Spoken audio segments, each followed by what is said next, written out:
Hello, everyone. Today's verse of the day is Ezekiel 34, beginning at 14. We'll begin at 14.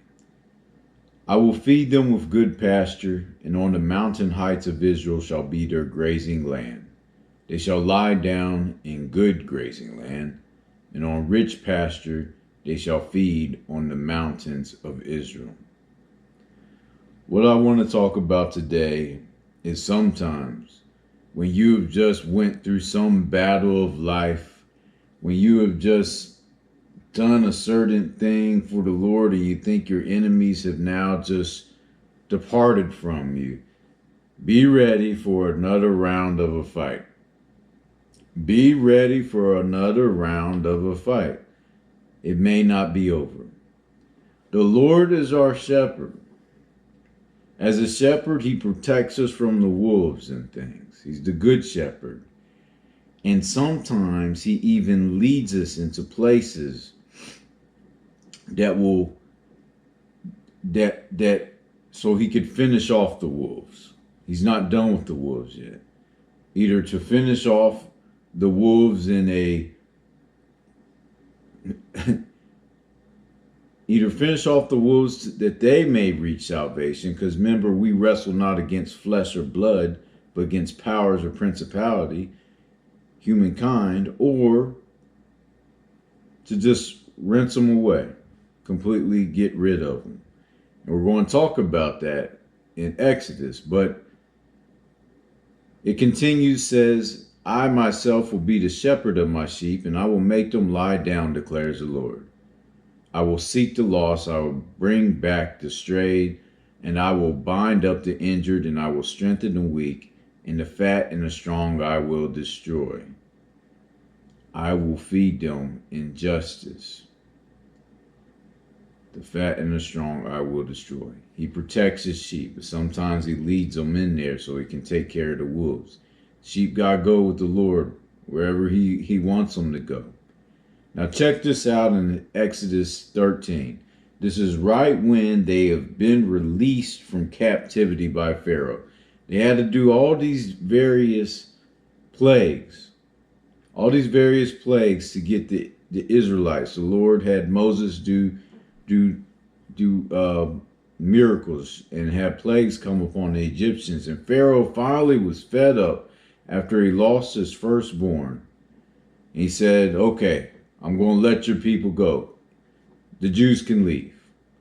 So, when Pharaoh let the people go, God did not lead them by the way of the Philistines, although that was near. For God said, lest the people change their mind when they see war and return to Egypt.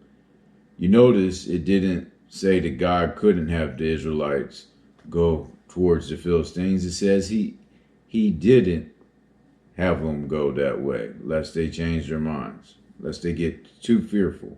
The Lord knows how to handle his sheep.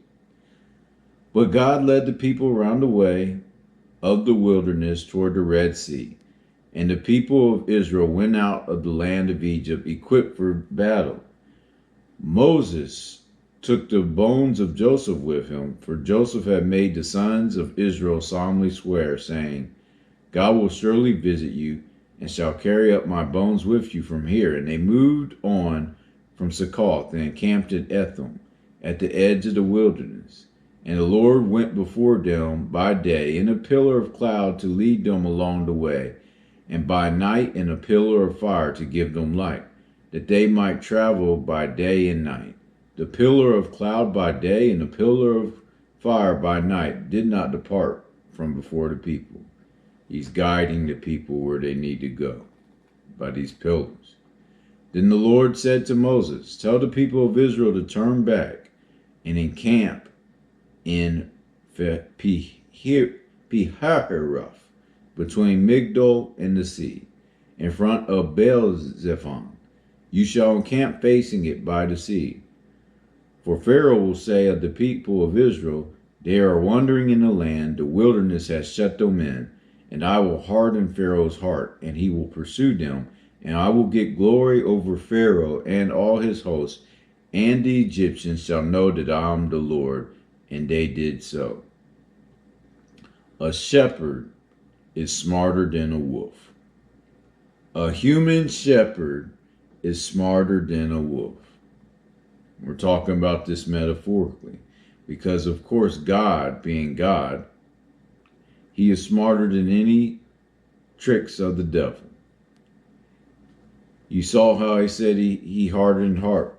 The Lord knows how to lead your enemies into a trap. He may lay you down, tell you to rest, while he's stirring up your enemies for a bigger and greater work to be done. While he's stirring up your enemies. Now, look at this. The Lord gave Moses a word of wisdom. Let him know what's going to do, what he's going to do. Now watch, Moses handles it perfectly because he knows the Lord said he's doing this on purpose. Watch how the Israelites handled the news of being at the seafront of the Red Sea while the Egyptians are coming. When the king of Egypt was told that the people had fled, the mind of Pharaoh and his servants was changed toward the people. And they say, what is this we have done that we let Israel go from serving us? So he made ready his chariot and took his army with him and took 600 chosen chariots and all the other chariots of Egypt with officers all over all of them. And the Lord hardened the heart of Pharaoh, king of Egypt, and he pursued the people of Egypt while the people of Egypt were going out defiantly. They were leaving defiantly. The Egyptians pursued them, and Pharaoh's horses and chariots and his horsemen and his army, and overtook them and camped at the sea by Pihah Hiroth in front of Baal-zephon. When Pharaoh drew near, the people of Israel lifted up their eyes, and behold, the Egyptians were marching after them, and they feared greatly. So the people of Israel, they're bad like a bunch of sheep. And the people of Israel cried out to the Lord. They said to Moses, is it because there are no graves in Egypt that you have taken us away to die in the wilderness? What have you done to us in bringing us out of Egypt? Is not this what we said to you in Egypt? Leave us alone that we may serve the Egyptians. For it would have been better for us to serve the Egyptians than to die in the wilderness. And Moses said to the people, fear not, stand firm, and see the salvation of the Lord, which he will work for you today. For the Egyptians whom you see today, you shall never see again. The Lord will fight for you, and you have only to be silent. The Lord will fight for you, and you have only to be silent. What I really want to bring out, again, is that be ready for another round. Another round from the enemy. Whatever you're dealing with, whether it's work related, whether it's relationship related, if you think it's all good, just constantly trust the Lord. Rest in the Lord, but be ready in case they throw another round. Don't be sideswiped by this. Be ready for another round. Sometimes the Lord, if you're healing, or let's say you're healing a relationship that went bad or something, be ready in case another downturn comes. Be prepared. Rest, but be prepared mentally that should something else just pop off, that it doesn't take you by surprise. Know that the Lord allows you to get rest sometimes. I remember, what was it that happened? Something occurred where I was very heated about something. I was actually about to go into a lawsuit, and the Lord let me think that it was all squashed. That no, you're not going to have to do this. You're not going to have to fight this. I think it was me leaving my last apartment or whatnot. They were going to charge me $7,000 upon me leaving, even though I gave them a month's notice that I was leaving. They were going to charge me 2.5 rents and all sorts of stuff. And so I believe there was a moment where I realized, no, they're not going to charge me. And even though they said they were, the Lord let me get peace so that the next day when they in fact said, yes, we are going to charge you, my mind was at ease.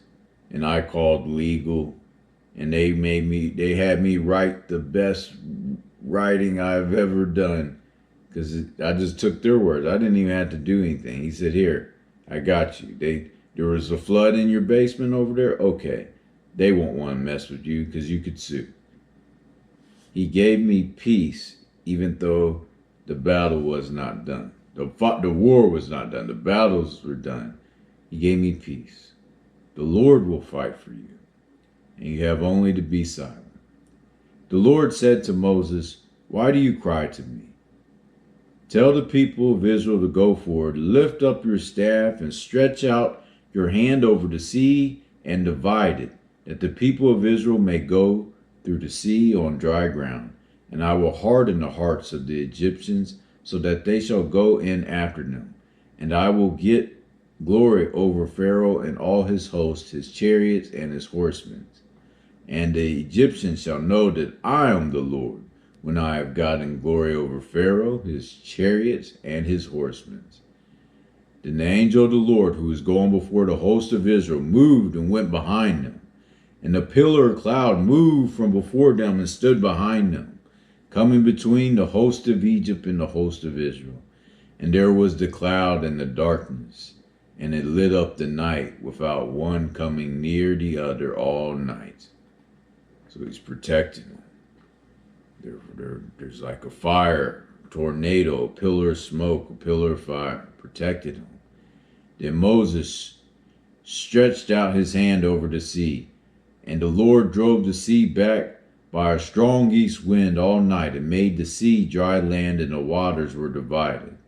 And the people of Israel went in the midst of the sea on dry ground, the waters being a wall to them on their right hand and on their left. The Egyptians pursued and went after them in the midst of the sea, all Pharaoh's horses, his chariots, and his horsemen. And in the morning watch, the Lord in the pillar of fire and the cloud looked down on the Egyptian forces and threw the Egyptian forces into a panic, clogging their chariot wheels so that they drove heavily. And the Egyptians said, let us flee from before Israel, for the Lord fights for them against the Egyptians. Then the Lord said to Moses, stretch out your hand over the sea, that the water may come back upon the Egyptians, upon their chariots, and upon their horsemen. So Moses stretched out his hand over the sea, and the sea returned to its normal course when the morning appeared. And as the Egyptians fled into it, the Lord threw the Egyptians into the midst of the sea. The waters returned and covered the chariots and the horsemen and all the host of Pharaoh that had followed them into the sea. Not one of them remained. But the people of Israel walked on dry ground through the sea, the waters being a wall to them on their right and on their left. Thus the Lord saved Israel that day from the hand of the Egyptians, and Israel saw the Egyptians dead on the seashore. Israel saw the great power that the Lord used against the Egyptians. So the people feared the Lord, and they believed in the Lord and in his servant Moses. So let me describe what just happened. The Israelites, after they were saved and rescued, after they were walking out of Egypt, they were just cornered by the Red Sea. They thought they were free. They thought they had no more rounds. They thought that they just went through all these plagues and that the Egyptians were constantly having a hard heart, but they felt probably that the Lord was completely finished with them having to fight, and they were escaping Egypt. Little did they know that their backs would be cornered up against the Red Sea, and the Egyptian army was coming after them. But guess what? There was another round. They had to be cornered. They were cornered God allowed Moses to split the sea, and they were to walk between the waters. The waters were high on both sides. They were cornered, but now they had an opening. And that opening was so that the army of the Egyptians with a hardened heart were trapped and sunk in the Red Sea. So what I'm trying to say is be ready for another round. Though you may think you've escaped, though you may think it's done, you need to pay attention and listen to God. You need to be ready to walk across that Red Sea one more time and let God do what he needs to do to deal with your enemies. Perhaps have them become saved, or have it so that they cannot hurt anybody else. I'll continue. Amen. Amen. But the people of Israel walked on dry ground through the sea, the waters being a wall to them on their right hand and on their left. Yeah. The battle may not just be over. Just know that he is on your side, and all you have to do is be like a sheep. Really? You don't have to think too much. Eat your grass, eat your word. Trust that your shepherd who's over there looking out for you, though he may even put you in a spot where you see wolves coming so he can trap them with a net, with whatever he needs to do. He is not finished with you. But be ready as a sheep for another round, because you never know what the Lord plans to do. Dear Heavenly Father, thank you for this day. Thank you for being a great shepherd over us. Thank you for your yoke being easy. Father, there's no better thing to know that you got our best interests at hand. And may we just grow and trust in you. We love you, Father. May many be saved. In Yeshua's name we pray. Amen. Goodbye.